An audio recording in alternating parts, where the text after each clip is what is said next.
Rayalaseema factionism తలపించేలా Ambedkar Konaseema జిల్లా అలమూరు మండలం నాగులపేటలో సోమవారం రాత్రి అల్లరిమూకలు కర్రలతో దాడులు నిర్వహించారు. ఈ నెల 11న నాగులపేటలో జరిగిన దుర్గమ్మ జాతర సందర్భంగా ఇరు వర్గాల మధ్య ఏర్పడిన సల్వ వివాద నేపథ్యంలో ఈ దాడులు జరిగినట్లుగా భావిస్తున్నారు.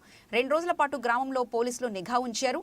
అయితే సోమవారం రాత్రి 9 గంటల సమయంలో మడికి గ్రామానికి చెందిన వీరబాబు అనే యువకుడు మరికొంతమందిని తీసుకుని నాగులపేట గ్రామంపైకి కర్రలతో దాడులకు తెగబడ్డారు. దీంతో గ్రామస్తులు ఒక్కసారిగా భయభ్రాంతులై ఇళ్లలోకి పరుగులు తీశారు.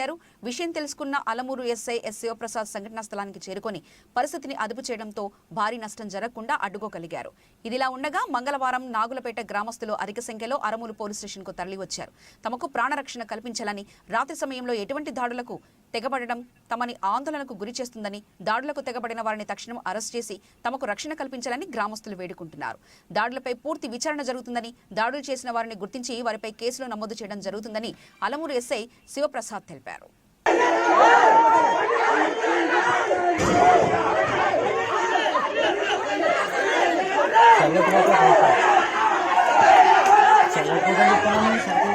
ఎవడేం చేశాడు